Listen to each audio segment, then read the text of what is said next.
With me now is Nova Scotia Premier Tim Houston. Premier, good morning. Thank you for being with us. Boy, this seemed to happen so fast. Yeah, good morning. Thanks for having me. This is certainly it's a serious situation. There's no question about that. I mean, the forest fire season has been intense here in Nova Scotia and across the country as we've seen, but certainly the two major fires we have happening in the province right now, they are very serious and they are aggressive for sure. Do you have enough resources? Yeah, so look, what I would say is that the entire province is on edge right now because whether you're directly impacted or being evacuated or at risk of being evacuated or can see smoke, or you certainly, if that's not you, then you certainly probably know somebody who is. And if not, you're just a human that's watching these horrifying stories. So, and you're concerned about that. So we know that the path of the fire will continue on its path, but the focus is on fighting the fire. And fortunately, we have some of the best firefighting teams right here in the province, and they're deployed. So we have resources as well from Newfoundland and New Brunswick, and a number of the other provinces have reached out as well. Of course, we can always, if we can get more firefighters or more air cover with the water bombers, of course, we will be able to deploy that. But the teams that are on the ground here, they are some of the very best, and they are very focused at fighting this fire, protecting life, protecting property, but protecting life above all else. And a number of homes, structures have already been damaged or destroyed. Can you give us any further details about the area most affected right now? We understand about 14,000 people have had to evacuate in the Halifax area. Yeah, I mean that's certainly the evacuation numbers are that high for sure, possibly a little bit higher in the Halifax area and also in Shelburne County. There's a fire there with the evacuations as well. So between these two fires, I mean, certainly thousands and thousands of Nova Scotians impacted and directly under evacuation orders. And the structure damages, they're significant for sure. They'll be in the double digits. The folks on the ground are telling me. So we have a lot of people who are, just feeling incredible anxiety. They don't know when they can return home, and they don't know what they'll return home to. So this is an incredibly stressful situation for people.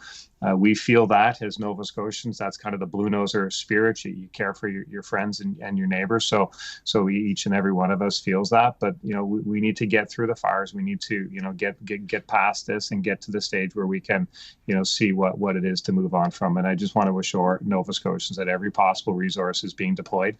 We will get through this. And as a province, we'll be there to support people as best we can through this process. But it's certainly extremely, extremely scary right now, but extremely focused, dedicated professionals on the ground fighting these fires. Is this normal for Nova Scotia to see these types of big fires at this time of year? We're all accustomed to hearing about the fires out west, but what about in your province? Yeah, so this firefighting season, it's been busy for sure. I think there's been over 170 forest fires in the province. Normally, that would be somewhere in the 70 to 80 range. So it is forest fire season, but this year has been intense. It's been incredibly dry. And these fires right now are being fueled by wind. Weather is not helpful right now. It's very dry and very windy, and of course, we've been concerned about this season just because of the damage we had from Fiona, the hurricane that came through in the fall. A lot of downed trees in our forests that could act as fuel. So, but I think when you think about the sheer number of forest fires, that will surprise many Nova Scotians to know that there's been that many, over 170, and that's a real testament to the folks at DNR and our firefighters, volunteer firefighters, paid firefighters, first responders across the province, and how quickly and how professional they are to contain these fires. But certainly right now we have two fires that are posing incredible threats and are not contained, and we're very concerned about that, but we're very focused. Premier, have you been in touch with the Prime Minister or anyone on the federal level? Yeah, certainly the cooperation with the municipality is very strong for sure, and the federal representatives have all been reaching out. I mean, I know that federal ministers have reached out as well, and the discussions with our provincial counterparts. So look, it's Canadians know how to step up to help other Canadians, and that's certainly true in this situation. And any resources, we know resources are stretched across the country because there's it's firefighting season in every area, and we've seen what's happened in other provinces as well. So we know resources are stressed, but as resources can be made available, we can certainly deploy them. They can help us here, and we know that our friends and across the country will be there as much as they can. Premier Houston, thank you so much. We will, of course, continue to follow every development, and we wish you and everybody in Nova Scotia all the best. It is a stressful time. It sure is. Thanks so much for your interest. We'll talk to you soon.